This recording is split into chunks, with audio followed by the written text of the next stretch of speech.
Welcome to Sound and Fury. I am Eric Wilfred Watson, and today we're going to talk about Star Trek because I said so. And I'm Hugh Frank, and I live in a giant bucket. Today we're going to talk about Strange New Worlds because it's the most recent Star Trek show, and I made you watch it.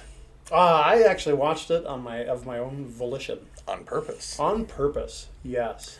So that's what we're here to talk about today. I've watched every single Star Trek that has ever been, multiple times. Mm-hmm. You've watched more of it than most people, but not all. Right. So I'm curious, as a passive Star Wars... Or as a hardcore Star Wars fan who's more of a passive Star Trek fan, yes. I'm curious to know what you think of this show. Shall we begin?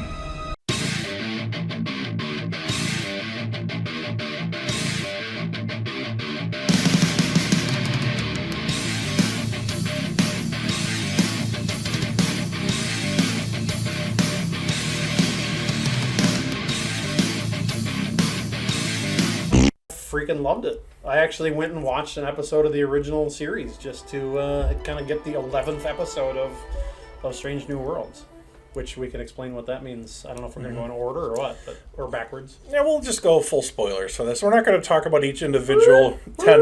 We're not going to go episode by episode, but just in general kind of talk about what we liked, if there's anything that stood out as good or bad or whatever. But as a Star Trek fan who's loved this franchise for all of eternity, I'm going to say something that's probably going to piss off some of the diehard fans like myself, in that I think it's safe to say that at least the look of the original Star Trek series is no longer canon.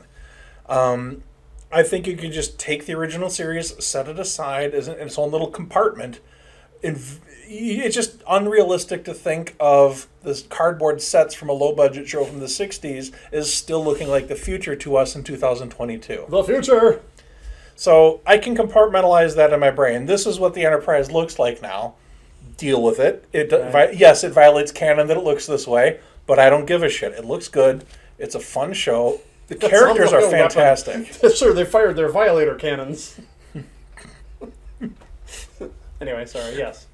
But I agree. I mean, you couldn't have the cardboard future. The Klingon. The Klingon cannon violators. Klingon cannon violators. Yeah. With today we've got stuff. Tomorrow we don't. Today we do again. Yeah. But you have to just enjoy it for what it is. Mm-hmm. And what I liked about it is it's still got the little spinny deals in the nacelles in the front, mm-hmm. which who knows what those were originally meant for, other than just, we need to have lights and they spin. But they stayed true to form. There are still buttons that are big crystalline-looking buttons that have no labels and no clear function on the bridge. Spock still has that thing that he looks through for no apparent reason. Like, why does he have to look through this little thing? It doesn't. Because he had one in the 60s. Because he had one in the 60s. Yep. Everybody sits in the same spot. The bridge looks basically the same. Just more blinky lights. Just more blinky lights. Blinking and beeping and flashing. They're flashing and they're beeping. I can't stand it anymore. They're blinking and beeping. What they didn't do was have an overabundance of lens flares. I really like that. So I don't know, that Starship Enterprise, it kind of had a reason to be different in the Kelvin universe or timeline or whatever, but for them to pay homage to the original Enterprise, I think is they hit it. I think it looks perfect for a 21st century version of a 1960s ship. Yeah. And what else do you want? My face on the $1 bill. I like most of the stories. Some episodes were better than others. I think my least favorite episode was the one where they turn into like a Renaissance fair on the ship. I am not a merry man. I didn't like the show mostly because of the ending. I think that if weird space alien creature that lives in a cloud wants to take your daughter, you're going to have more than a couple questions about what's going to happen to your daughter when she goes with weird space alien creature that was willing to destroy your friends and ship a minute ago. Keep in mind that this weird creature took over all these people, forced them to do things, and were perfectly willing to fuck with people. And you're just, okay, here, have my daughter. I just think a dad would have more questions than that. Yeah. No, especially if there's any possibility of a conventional cure. Right. Which he was desperately working on. Which he was desperate, yeah. Which Yeah. In previous episodes, gave threads of a possibility of a cure. Like he was given certain research. Well, that just went out the window because he gave daughter to weird alien thing. Right. Yeah. Yeah. I agree completely. I just that it's not something a parent would do. I mean, not in human culture. Apparently not. Not in human culture anyway. Like I could see, the Spock might have made the logical decision. Spock might have made the logical decision to do that. Yeah. There's other if something based on evolved sea turtles that basically just abandon their kids on the beach. It's just turtles all the way down. It would be just turtles all the way. Yeah. That's just a shell game. But yeah. There's one good thing about that episode though. What's that? Well, there's a couple. First, the acting is great. Anson Mount is just God damn it, that guy's amazing. The Easter egg. Oh, my paws and whiskers. The Easter egg that I didn't notice until you pointed it out to me. You found an article and sent me a link. The book that the weird alien creatures based that reality on was Benny Russell. Yes. Who is from Deep Space Nine's, probably one of Deep Space Nine's best episodes, where Captain Sisko hallucinates, is shown a vision from the prophets, whatever. He lives as a fictional science fiction writer. Back in the 60s? Like 50s or 60s. He experiences real-world hard racism. Human being. Damn it. They don't want to publish his books because he's black. They don't want to have a black character. They don't want him photographed with the white co-authors. But you cannot deny Ben Sisko exists. That future, that space station, all those people, they exist in here. He experiences that. The 24th century man, where racism doesn't exist anymore, gets thrown back into that. Right. But it's kind of got the Wizard of Oz thing where the characters play other things like, similar to the episode we were talking about. But it's one of the best episodes of Deep Space Nine. And you. But for it to turn out that Benny Russell is a real person adds depth to that episode, plus factoring in that it's a non-corporeal alien being that uses the story of Benny Russell. When it's non-corporeal alien beings in Deep Space Nine that give him the vision of Benny Russell, which makes me wonder, are those two non-corporeal entities related or one and the same? Yeah, do they stumble across? Is a that wormhole become prophet? The wormhole. Yeah. Because the wormhole prophets aren't necessarily linear, so maybe that's an old version of them, or maybe that's where the wormhole is going to end up in the future. Maybe that's the beginning of where it evolves to become the wormhole. On the other end. No, on the other end. The other end is the Gamma Quadrant with the Jem'Hadar. But, yeah. He doesn't know what a Jem'Hadar is. He loiters on a space station above Bajoran space. The wormhole opened up and now they come from near and far. We'll keep the booze, but please send back the fucking Jem'Hadar. The best episode is the submarine battle with the Gorn. Oh, God, the Gorn. Yes. And I like the fact that you don't see the Gorn. You eventually see the Gorn later on in the Aliens clone episode, which I thought was brilliant. But it is an Aliens clone. You got to call it what it is, or an homage. But yeah, you don't see them at all, and you only know about them from like the clicking noise. And there's like one of the crew who is Khan's descendant or relative or whatever. I think it's kind of funny they did that.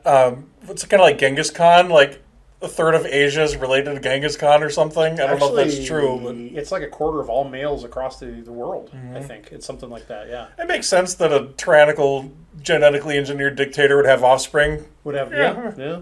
Kind of a neat idea. Yeah, a lot of them. But yeah, she's got the experience with the Gorn. She's the key character to make people aware of what the threat actually is. Right.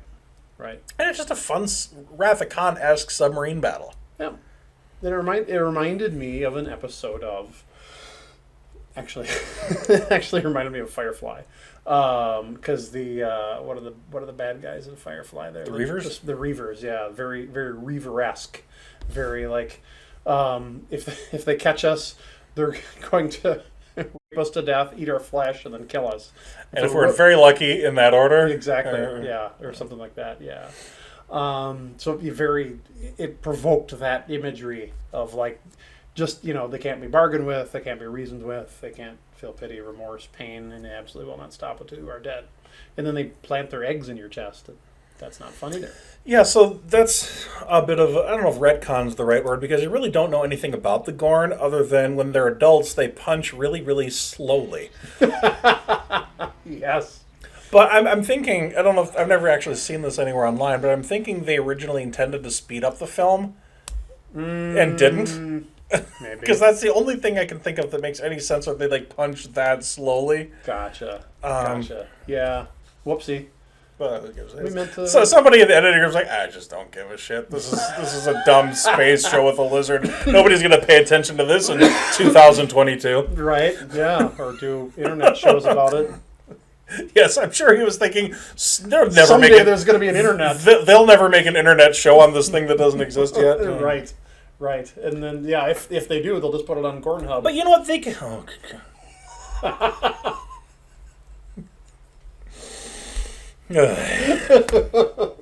Anyway, thank you. Yep. So, the X-rated Gordon scene. But why not have Gorn lay eggs in people's chests? They never. You can do whatever the fuck you want. Gorns don't actually exist. They're not real. If you tell a compelling, interesting story, do whatever the hell you want.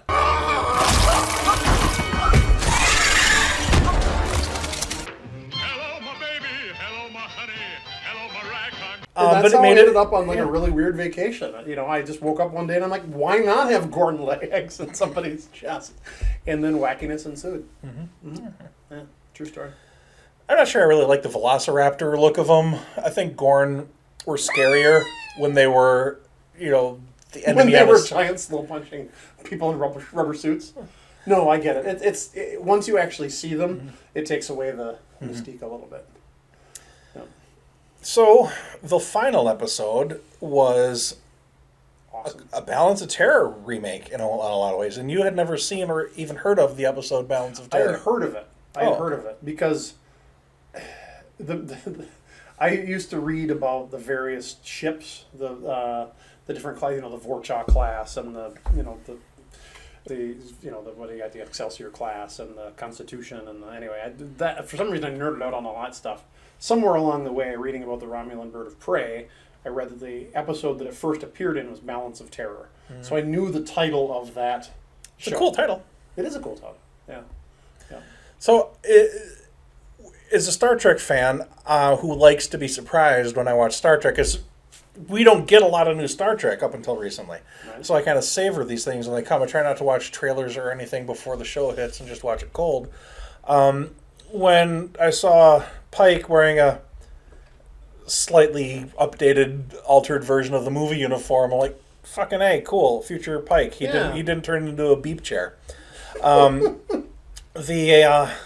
then they flash forward to him officiating at a wedding. I'm like, Balance of Terror. The second I saw him in front of two people getting married, I knew it was Balance of Terror. But so after watching it and loving the connection to Balance of Terror and seeing the same battles you saw before but with modern special effects, Right. how did you feel about it? I mean, you're not as invested in this as I am. There's a new Captain Kirk on the screen too. Just kind of curious of your take. Yeah, so the Captain Kirk, honestly, so I have my perception of William Shatner is a little bit more of a caricature of what he really is. So You think of the parodies of I was Captain thinking Kirk of the more than parodies of Captain Kirk. Yeah, I'm thinking of the Jim overacting Carrey, and all that. yeah. Yeah. So when this guy shows up and he's not overacting and all that, I thought, well, he's really not, But looking at them, they look similar enough. He did well with that part. Actually, I saw some internet hate. I think he did a really good job as Captain Kirk. I would like to see more. I think he did. I think it's the same thing with Aaron Eichenbach as Han Solo. Mm-hmm. Like there just is no. You cannot be Harrison Ford. You cannot be William Shatner. I think that the person that is doing Spock is doing a pretty good job. And when we did the eyebrow raise thing, that was the final thing. That was, okay, this is Spock. Like he did great. So Once you saw that, he became Spock. yeah. So why was Danny Glover so good at being Lando? Why Donald Glover. Sorry, Donald Glover. Did I say Danny Glover? I'm too old for this shit. Yeah. I'm too old for this shit. Oh yeah. Why is Donald Glover so good at being Lando? Why was what's his name there? Not Hayden Christensen, the other one. The guy that played I don't even know what character you're trying to play. Obi-Wan Kenobi. What's his name? Oh, Ewan McGregor. Ewan McGregor. Why was Ewan McGregor so good at being Obi-Wan Kenobi? Like it's a hit and miss kind of thing. So was there a better actor to be Kirk? You know, maybe. I think he did well as an actor, but.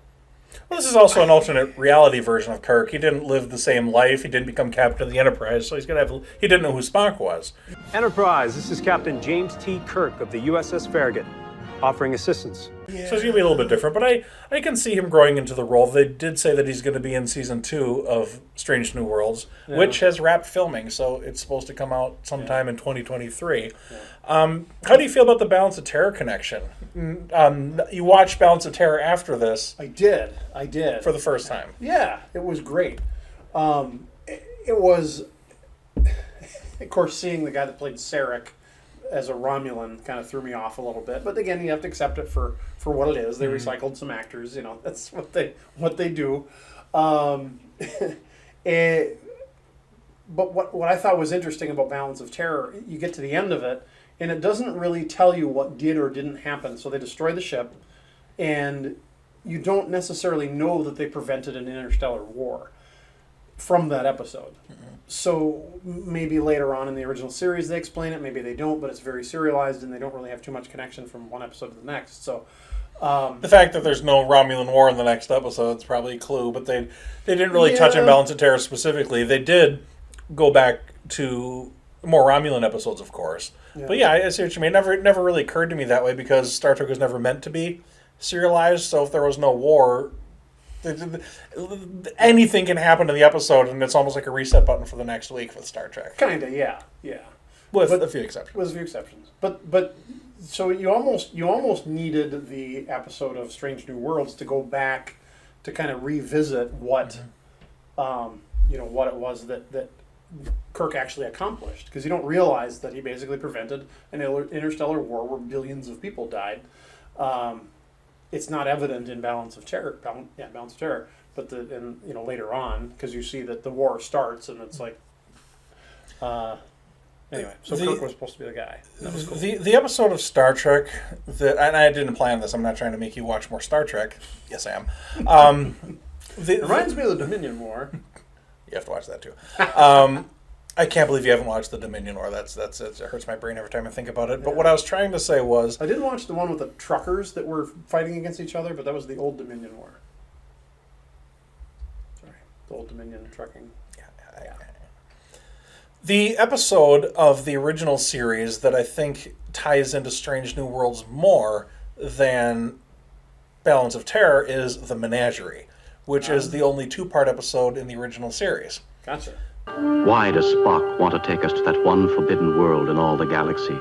His former captain, mutilated by a recent space disaster, and unable to speak or move.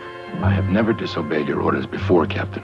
I know it is treachery against Captain Kirk, but I must do this. No vessel, under any condition, emergency or otherwise, is to visit Talos 4. And to do so is the only death penalty left on our books. The Menagerie is fantastic because what it does is it takes the original unaired pilot that shows Captain Pike. This is Mr. Spock.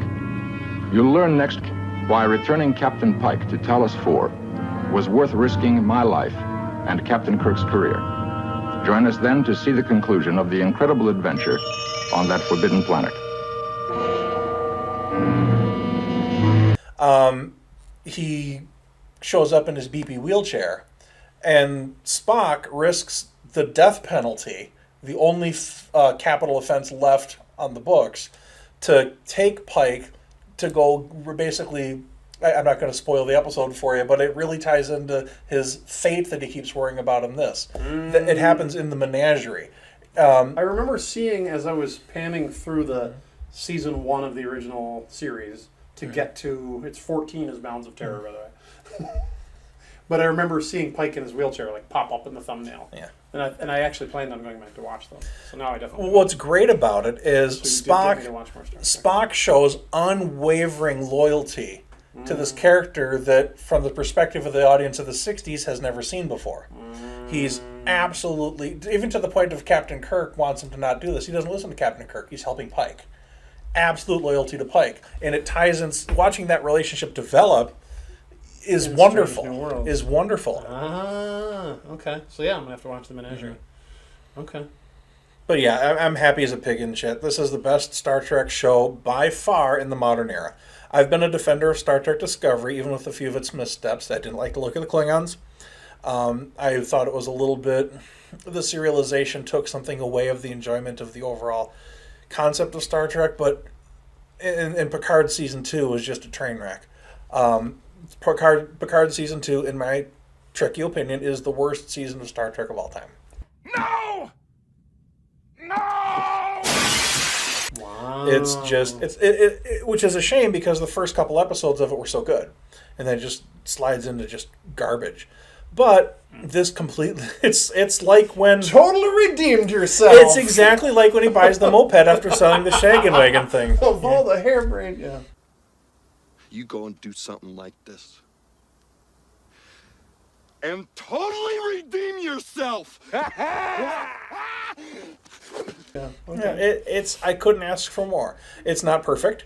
It has its little flaws here and there, but it's the best first season of Star Trek.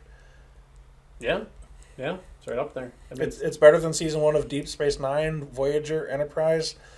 The original series, maybe borderline. I don't know. The original series is kind of in its own separate category. The original series for its time was very groundbreaking. Mm-hmm. You know, it was a new. But Anson Mount is just so good. The actor who plays Spock is great. He's warmed up into the role. Did you watch any of the behind the scenes stuff that comes on the? Like the Wesley Crusher show. Yeah, a little bit. Yeah, I don't know. It's just cool. Anson Mount's very humble. Mm-hmm. He appreciates the fans. Yeah, he talks about how he dreamed about being, a starship captain just like everybody else. He wanted to be on the bridge of the Enterprise, and then every once in a while he just looks around. And he's like, "Oh my God, I'm the captain of the Enterprise!" Like, he realizes the gravity of the situation that he's in. I do not think you realize the gravity of your situation. And appreciates it. So it's stuff like that makes the show. I mean, he doesn't want. It's not just a job. He's not just showing up to collect a paycheck. He's not gonna yell at the kid that gets in his light. He seems like a genuinely good person, and he's a Star Trek fan, and he's just so freaking excited. Like in the first episode where he's like, "I love my job." Like, was that him as the captain, or was that just him? It's sort of the exact opposite of the actor that played Chakotay in Star Trek Voyager.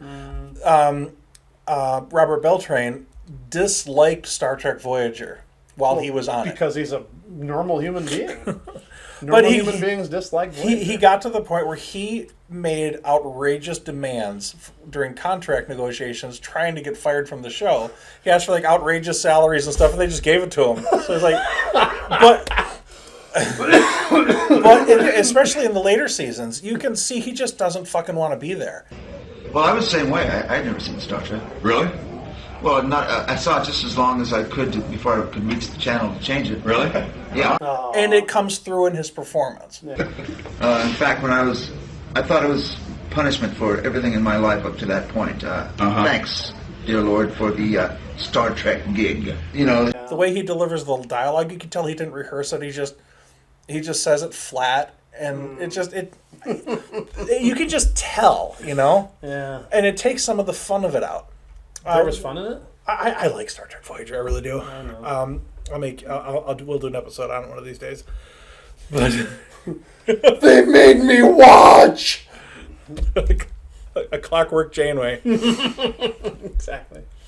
But yeah, I wish it was a 24th or 25th century show. I like the Next Generation era of Star Trek better. That's my comfort food. But I genuinely like this show. I can't say anything bad about it. I'm excited as a pig in shit for season 3.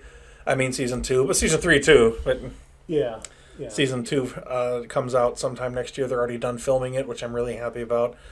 They're just going to be throwing Star Trek at me, and I'm just going to be watching Paramount Plus and buying DVDs. Blu-rays. God, how old am I? Watching Paramount and buying DVDs. Blu-rays. Sorry, smoking. Yeah, I know, but it didn't rhyme. Yeah. Like smoking cigarettes and watching Captain Kangaroo. Yeah, that too. Yeah. I don't really have anything else to say about it. I like that there are little threads that go through the series, but it's still standalone episodes. They can just watch. I miss being able to just watch an episode of Star Trek. Yeah. I was very excited about the disembodied voice of Scotty. Yes, that's another thing I forgot to mention. You see his arm. Oh, do you see his arm? Yeah, you see a red arm. Ah, gotcha. The repair was getting hung up. She's pretty fused. I do not need to remind you that we have less than 2 hours to restore phaser control to working order. I'm an engineer, not a medical worker, Mr. Spock. Yeah. Gotcha. So yeah, wonder who they found to pull that off. So that'll be fun. The producer said that there will be a new chief engineer next season, and it's not Scotty. Oh, interesting. And Hammer died. I was sad about that. Oh, yeah. Yeah, he was cool. I liked him. Uhura was great. Yeah. I was skeptical when I saw Uhura. I'm thinking, she doesn't really look like Nichelle Nichols, but let's give it a go. She doesn't look anything like Zoe Saldana, but hey, let's give it a go. And she nailed the character. She made a believable young Uhura, and thumbs up all the way. Yep. Yep. She as Uhura reminds me of the incredibly young Princess Leia in Obi-Wan Kenobi. Is that they didn't really flesh out Leia very well. I mean, she's a hero. She does heroic things, but like, what's her backstory? Nobody really pays that close of attention, or the writers never did, or nobody really fleshed it out. And then same thing with Uhura. Like, you don't really know much about her in the original series, and you don't really get to know much about her in the J.J. Abrams universe either. She finally gets a first name, but that's about it. And anyway, so I think it's cool. It undoes some canon for Star Trek books, which are never canon to begin with. I read a Star Trek book recently where Uhura goes back to her family in Africa, but nope, I guess they're actually all dead. Oh, whoopsie. Yeah. Whoopsie. Yeah. And also, it's going to make me really sad when in the original series, there's the episode where Uhura gets attacked by an alien and completely loses all of her memories and never gets them back. So really, this is a waste of time learning about Uhura's backstory. What? Yeah. Really? Uh-huh. No. Yeah. That sounds dumb. Yeah, well, there you go. The original series had an episode where Uhura lost her memories, and she had to learn everything from scratch. And then they went on to the next episode and never mentioned that again. So episodic television can have its downfalls. There's the magical reset button. Yeah, there is that. Yeah, but they mentioned that in one of those shows with Wheaton, in that they're trying to get the best of both worlds. Yeah. So it's serialized, but at the same time, and they mentioned a relationship that Kirk had with somebody that gets killed in one of the episodes, and I forget what her name is. It's in one of the gangster episodes. She gets hit by a car or something, and then in the next episode, next episode he's just over it because, again, the reset. Edith Keeler, yeah. So there's you get. That wasn't a gangster episode. That was a depression episode. The gangster episode was a little piece of the action. So he was in the 30s instead of the 20s. Well, it wasn't in the 20s either. He's on an alien planet that emulated the 20s because a starship left a book behind. If it was an depression, it'd be the 30s. Okay. October of 1929 was the start. Anyway, I'm nitpicky. Yeah, a little bit. So, but point being, I have no idea what my point was. Oh, my point was the reset button. The reset button. Yeah. So in one episode, the love of his life dies. The next episode, he's just on. It's over. And they're carrying over some of the stuff from episode to episode, but that doesn't mean that it's just one overarching. And I read that they created the character of Hammer to kill him because they wanted to get you attached to a character and then kill him to add drama because you can't kill a main character that you know is going to be alive in the original series. Yeah. And I was like, please, Hammer, don't hurt him. Yeah. Sorry. They stopped Hammer time. They did. I think he's still alive. They didn't find his body. There's a good possibility. It was a cool way to die, though. It's like the most horrible way to die possible. Yeah. Alien but it was very Sigourney Weaver at the end of Alien 3. Like, I was just waiting for the thing to burst out of his chest on the way down. Because that's exactly how she... Stephen King even retweeted something about that being a good episode of Star Trek. Stephen King did. Yeah. Oh, okay. Well, anyway, that's enough nerdifying about Star Trek for now. But we'll be back. We'll talk about other things. We're going to talk about stuff that maybe doesn't have anything to do with spaceships or comic book characters. Say it ain't so. We'll see. You'll have to hit the subscribe button Mash to that find thing. out. Mash it.